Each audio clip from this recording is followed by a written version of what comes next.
Olá, meus amigos, tudo bem? Meus estudantes de Bíblia. Vocês sabem que eu não sou youtuber, não falo muito bem na frente das câmeras, mas estamos aqui para auxiliá-los para o estudo da Palavra de Deus, seguindo o nosso estudo Ensinos de Jesus. Hoje nós vamos para o estudo da lição número 8. A lição número 8 fala sobre a volta de Jesus. Vivemos em um dia perturbado, um tempo onde o caos está instaurado. Terremotos, guerras, fomes, pandemias, muitas doenças espalhadas por aí. Percebo que o mal ainda não está por vir, mas sei que grande esperança nós temos que ter na companhia de Jesus. O poder do Evangelho diz que Jesus vai voltar. E assim como Ele veio a primeira vez, morreu por mim e por você na cruz, Ele prometeu que um dia Ele vai voltar. E quando Ele voltar, nós temos que estar preparados, andando nos caminhos, ou no caminho, que é a verdade e a vida, seguindo os passos de Jesus Cristo. Por isso que neste momento eu quero convidar você a orar comigo, para que possamos clamar pelo Espírito Santo e aprender um pouquinho mais sobre a lição de hoje. Vamos orar. Querido Deus, bondoso Pai, louvado, engrandecido, exaltado seja o teu nome. Abençoe-nos cada dia mais. Abençoe a nossa vida, abençoe o nosso viver. Que possamos entregar o nosso coração em tuas mãos, perdoando os nossos pecados e as nossas faltas. Nos guie na tua presença, hoje e sempre, em nome de Jesus. Amém, Senhor. Que o Espírito Santo esteja conosco neste momento. Que minha boca possa ser boca de Deus. Primeiro estudo, nós estudamos sobre a santificação após as Escrituras. É claro, o primeiro estudo foi as Escrituras. Através das Escrituras encontramos a salvação e o poder de Deus. O segundo estudo é a santificação. É o processo que o encontro com Jesus causa na nossa vida. A partir disso, nós temos noção que nós estamos salvos. A salvação, ela deve ser diária. Se não for salvação diária, nós não sabemos se estamos andando nos caminhos certos. Mas quando nós conhecemos a Bíblia, nós temos salvação. Quando nós temos salvação, nós temos que buscar a santificação. E com isso temos certeza que estamos salvos. Temos que ter essa certeza. Quem nos dá a santificação é o Espírito Santo de Deus. E Ele vem por intermédio da oração. A oração, o clamor que nós levantamos a Deus pedindo por socorro. Essa é a dependência que nós temos dEle. Sabendo um pouquinho sobre a oração, para buscar o Espírito Santo, nós temos que aprender a conceder perdão e a receber Ele. Precisamos exercitar o perdão em nossa vida. Porque sem o perdão, o Espírito Santo não trabalha. E a partir disso, precisamos trilhar um caminho de fidelidade, um caminho de amor. Precisamos colocar o nosso coração diante de Deus como nosso maior tesouro. Às vezes o dinheiro se torna o nosso maior tesouro. Mas nós temos que colocar o nosso coração diante de Deus como o maior tesouro. Deus não te pede tudo que você tem. Na verdade, tudo é de Deus. Ele pediu para você ser fiel nos dízimos e nas ofertas, ou seja, no dízimo e no pacto, seja nos 10%, ou como eu expliquei para vocês já no estudo anterior, comece com 1% e cada ano suba 1%, conforme Deus vai te abençoando, te dando o ar que respira, a cama que você dorme, a casa, a família, tantas bênçãos que Deus te dá, vai subindo. Esse é meu plano, eu quero chegar a 10% de dízimo e 10% de pacto. Fora as ofertas que eu tenho sempre guardadas para ajudar alguém com uma cesta básica, ajudar alguém com gás, ajudar alguém a pagar a luz, pais de famílias que tanto precisam. Um dia eu fui ajudado, um dia minha família foi muito ajudada pela igreja. E se eu não for grato a Deus e poder compartilhar as bênçãos que Deus me dá hoje com outras pessoas que precisam, que tipo de cristão eu vou ser? Por isso que eu tenho que ter desapego das coisas materiais. Não quer dizer que Deus não queira pessoas bem financeiramente. Muito pelo contrário, o povo de Israel sempre foi bem financeiramente. Deus tinha um sistema econômico muito forte para o seu povo. Por isso, quando o povo quebrava, ele se levantava sempre, porque precisamos de pessoas dispostas, de coração desprendido, para bancar o avanço do nosso Evangelho. Porque avançamos o nosso Evangelho porque sabemos que Jesus está voltando. Essa é a nossa maior esperança. Essa era a esperança dos discípulos. Essa era a esperança de Enoque, que já pregava sobre a sua volta, lá em Judas 14. Abraão já esperava a volta de Jesus. Jó também esperava a volta dele. E assim por diante, nós vemos que precisamos, e essa é a nossa maior esperança, porque é aí que é o grande passo para se completar o plano da salvação traçado desde a eternidade. O plano da salvação, que é a nossa maior esperança. Jesus é a rocha, e é sobre ele e com ele que nós devemos nos agarrar para termos dias melhores. Vocês perceberam que a palavra esperança gira em torno do nosso estudo? Uma pessoa assim, sem esperança, ela morre numa tortura. Precisamos ter esperança, esperança de vida, esperança de dias melhores, esperança de paz. Por isso que hoje nós vamos estudar sobre a maior esperança do cristão, a volta de Jesus. Vamos comigo? No primeira pergunta. Antes de sua partida, que promessa Jesus fez aos seus discípulos? João, vamos lá, João capítulo 14. Já falei em outros estudos que o capítulo 14 de João é um dos capítulos que mais me chama a atenção e um dos meus preferidos. Eu tenho vários sermões sobre João capítulo 14, mas eu amo os 3 primeiros versos. É a maior esperança da volta de Jesus, onde ele diz assim: não se turbe o vosso coração. Credes em Deus, credes também em mim. Na casa de meu pai há muitas moradas, se assim não fora, eu não vou-lo teria dito, pois vou preparar-vos lugar. E quando eu for e vos preparar lugar, virei outra vez, e vos receberei para mim mesmo, para que onde eu estiver, estejais vós também. Amém? Essa é a promessa da vida eterna, a promessa de morarmos juntos com Cristo, que o trono de Cristo seja o centro da nossa vida. Essa é a nossa maior promessa. Pergunta número 2, ela diz assim: Jesus ensinou que sua volta seria um evento secreto? Será que Jesus ia voltar de forma secreta? O que a Bíblia diz sobre isso? Vamos lá em Mateus 24, 27. Primeiro livro do Novo Testamento. Você já está agora, depois de 8 estudos, bem disposto e já está quase gravando os livros, não? Mateus capítulo 24, verso 27, diz assim, vamos ler comigo? Abra sua Bíblia, Mateus 24, 27.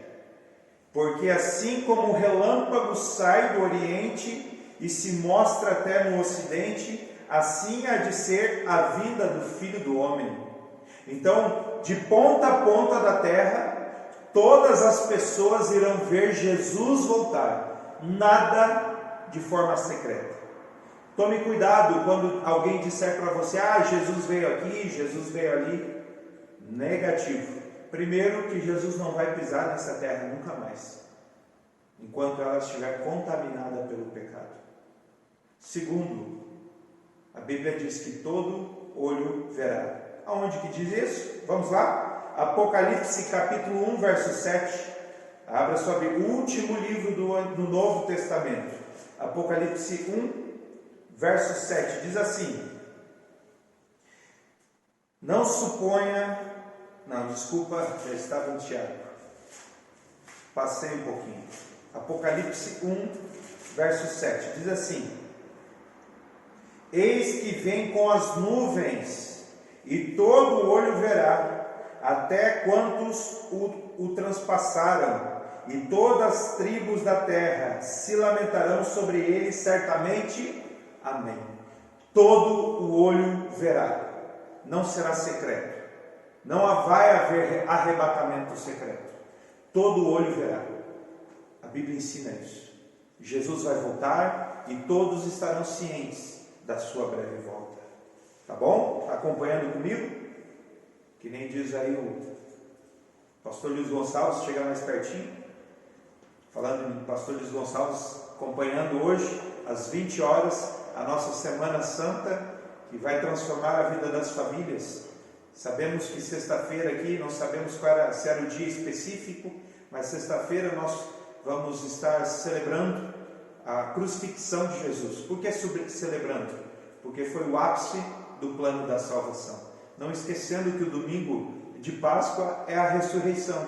Então, grandes promessas estão reservadas para essa semana. Acompanhe conosco às 20 horas, na TV Novo Tempo, Adventistas Brasil no Facebook e outros canais que também irão transmitir no YouTube, Igreja Central de Curitiba, e vamos acompanhando juntos para aprendermos mais sobre o que é realmente amor escrito por sangue. Vamos voltar aqui ao nosso estudo. Terceira pergunta: quem acompanhará Jesus em sua volta? Quem vai acompanhar? Mateus 25, volta lá em Mateus. Mateus 25, 31. Mateus 25, 31 vai nos mostrar quem vai acompanhar Jesus na volta dele. Mateus 25, 31 diz assim: quando vier o Filho do Homem na sua majestade e todos os anjos com ele, este então se assentará no trono da sua glória. Então nós vemos aqui que quando Jesus voltar, muitos anjos virão com ele. Diz que é milhares e milhares de anjos. Que maravilha, não? Que cena formidável. Todo mundo olhando Jesus voltando e aqueles anjos. Eu fico imaginando a volta de Jesus, aqueles anjos tocando trombeta, clarins, harpas. Pode ser que seja uma ficção em sua mente, mas é uma realidade na minha. Eu sonho com isso todos os dias. Essa noite até, por exemplo, sonhei que estava em Jerusalém, procurando o Monte do Calvário. Interessante que eu estava chegando pertinho, eu acordei. Eu ia tocar no Salvador. Essa era a minha maior esperança, poder ver Jesus em sonhos, poder ver a sua volta, experimentar um pouquinho do que será essa realidade. Que maravilha, não? Vamos sonhar junto comigo, que esse sonho possa se tornar realidade. Pergunta número 4: qual será um dos objetivos da volta de Jesus? Qual que será um dos objetivos dessa volta? Mateus capítulo 16, volte aí alguns capítulos, verso 27, diz assim, Mateus 16, 27, porque o Filho do Homem há de vir na glória de seu Pai, como com os seus anjos, e então retribuirá a cada um conforme as suas obras. Lembrando, placa de igreja não salva ninguém, e obra nenhuma vai comprar a sua passagem para o céu. Mas eu sempre falo aqui, como eu aprendi com o meu pastor Luiz Nunes, lá no IAN, ele me deu aula e ele falou sobre salvação, e na Bíblia ela explica sobre salvação vertical e salvação horizontal. A salvação vertical é a sua com Deus, a sua passagem para o céu. O sangue de Jesus, o crer em Jesus, compra a sua passagem. Depois que tu te torna cristão, tem a salvação horizontal. A salvação horizontal é aquela que você precisa das obras de Cristo na sua vida para salvar o teu próximo. Não adianta eu ser cristão e continuar bebendo, fumando, usando meu dinheiro para as drogas, para as festas e vivendo uma vida desregrada. Não adianta. Se eu digo que sou cristão, devo andar nos passos de Jesus. Essas são as obras que serão agora colocadas em vista quando Jesus voltar. Cada um será retribuído pelas suas obras. Nunca esqueça disso. Promova a benevolência, promova amor, promova paixão, mas nunca se esqueça, promova salvação. Porque se as pessoas olharem para você e verem Cristo, elas serão suas seguidoras. Não tenha medo de bater no peito e dizer: sejam meus imitadores, como hoje eu sou um imitador de Cristo. Palavras do apóstolo Paulo. Devemos bater no peito e chamar a responsabilidade para nós. Apocalipse 22, verso 12, vai completar o nosso pensamento. Apocalipse 22, verso 12 diz assim, abra sua Bíblia, não esqueça da Bíblia. E eis que venho sem demora, e comigo está o galardão que tenho para retribuir a cada um segundo as suas obras. Incrível, não? Há um livro no céu, há um livro da vida e um livro das nossas obras. Nosso nome, aqueles que aceitaram Jesus, o nosso nome estará escrito no livro da vida. Mas também estará escrito num livro as nossas obras, os nossos pecados não perdoados. Precisamos, amados, entender que o caminho para o céu não basta apenas aceitar a Jesus. Precisamos viver como Ele. Claro que tem pessoas no leito de morte que não têm possibilidade de viver como Jesus viveu. Há um suspiro de vida. E se naquele último suspiro, eu creio que de coração aberto, essa pessoa aceitar Jesus, como o ladrão na cruz aceitou, em nome de Jesus essa pessoa estará salva. Eu creio nisso. Mas nós, os vivos que aceitamos a Cristo, precisamos mudar de vida, praticar as obras de Jesus. Pergunta número 5. O que acontecerá com os justos que estiverem vivos quando Jesus voltar? Vamos lá, primeira carta aos Coríntios, capítulo 15. Primeira carta aos Coríntios, Paulo escreveu, capítulo 15, versos 51 e 53, acompanhe comigo. Diz assim: eis que vos digo um mistério, nem todos dormiremos, mas transformados seremos todos, num momento, num abrir e piscar de olhos, ao ressoar da última trombeta. A trombeta soará, os mortos ressuscitarão incorruptíveis, e nós seremos transformados, porque é necessário que este corpo corruptível se revista de incorruptibilidade, e o corpo mortal se revista de imortalidade, porque é necessário que este corpo corruptível se revista com todas estas bênçãos que Deus tem para cada um de nós. Quando Adão e Eva foram criados, eles tinham um corpo incorruptível, eles tinham uma vida eterna concedida pela obediência. A partir do momento que eles desobedeceram, eles corromperam o seu corpo, corromperam a natureza e perderam a vida eterna. Esse desejo pela vida eterna está no nosso DNA. Ninguém gosta de um funeral. Muitas pessoas têm medo da morte, porque nós não estamos acostumados com ela. Nosso DNA foi feito para viver eternamente. Mas isso vai se completar quando Jesus voltar. Nós seremos transformados, teremos um corpo glorificado, e essa é a nossa maior certeza e a nossa maior esperança. Ter novamente a vida eterna. Louvado seja Deus por isso. E para termos essa certeza, amados, precisamos ter hoje a nossa certeza da salvação. Continue estudando, continue orando, porque esse deve ser o nosso objetivo. Vamos lá para a pergunta número 6. Pergunta número 6 diz assim: o que acontecerá com os ímpios que estiverem vivos? O que vai acontecer com esses ímpios quando estiverem vivos? Segunda carta aos Tessalonicenses.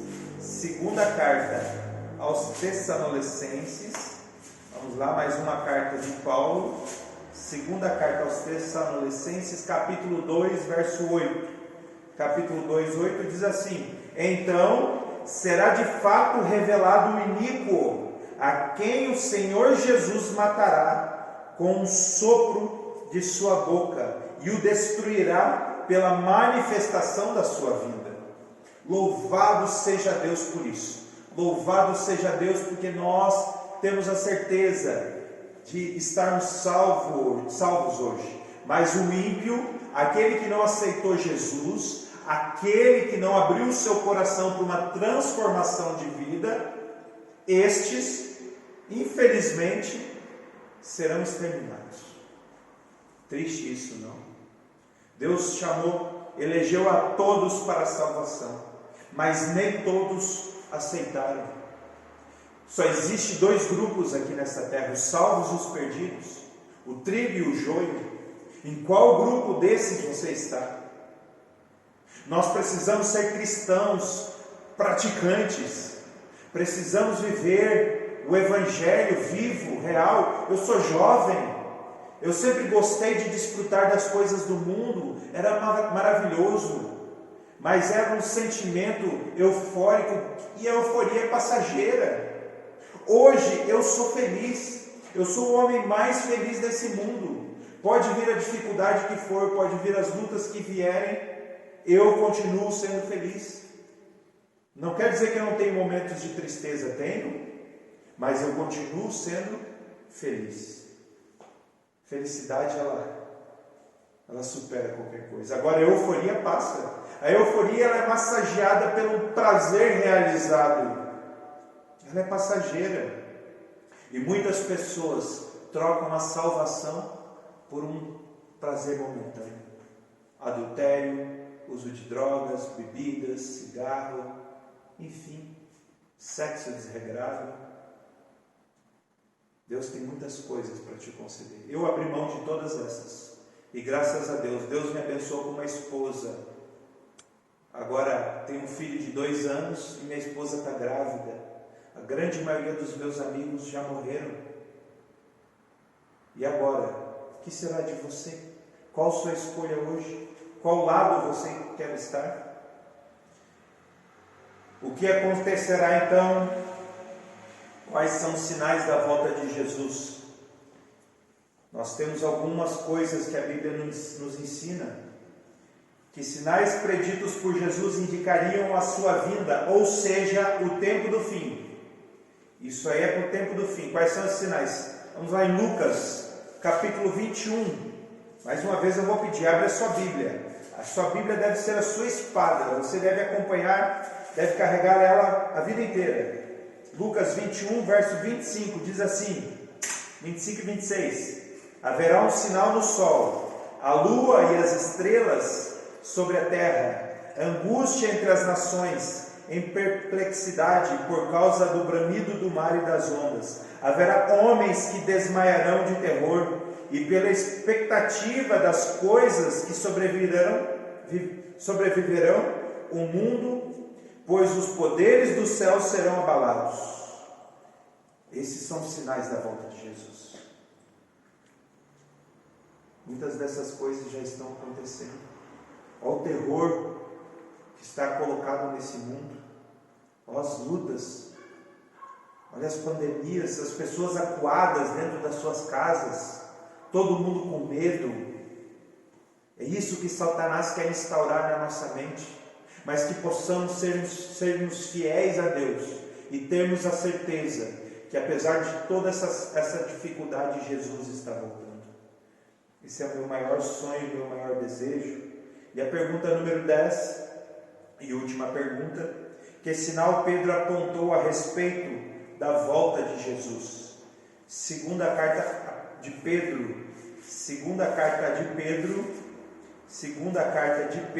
vamos lá.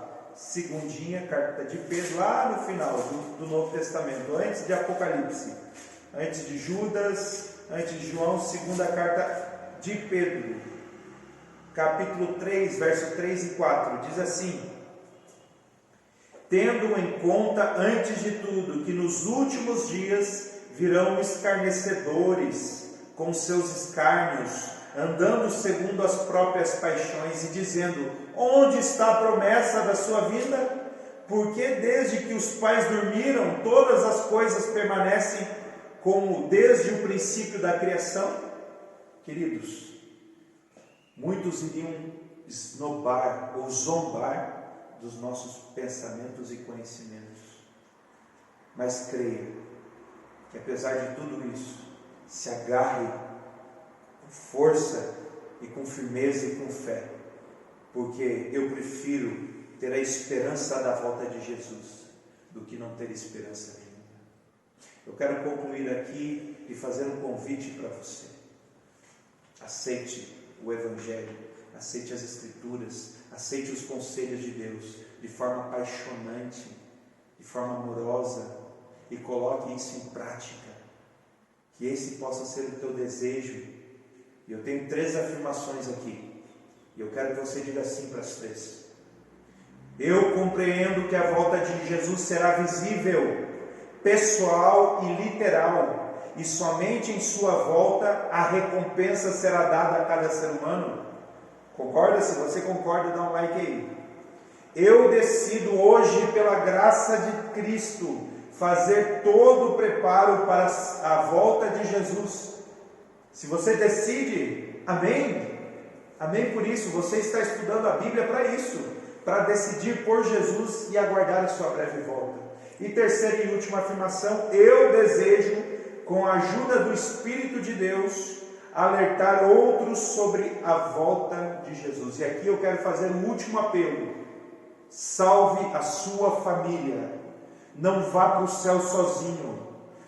Nós vamos estudar as 18 lições juntos. Mas eu quero que você comece a ensinar outras pessoas para levar junto para o céu.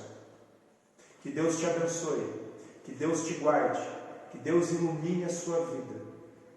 E a partir de hoje, às 20 horas, acompanhe a Semana Santa, que o pastor Luiz Gonçalves estará transmitindo. E descubra que amor é esse, escrito por sangue. Vamos orar? Querido Deus, bondoso Pai, muito obrigado pela vida, pelo dom da vida, e obrigado pela esperança da volta de Jesus. Obrigado porque o Senhor deu o seu Filho para morrer por nós, e nós aqui na terra, através das Escrituras Sagradas, possamos seguir uma vida em paz com Deus. Obrigado por tudo, perdoe os nossos pecados, em nome de Jesus. Amém. Amém. Que Deus os abençoe.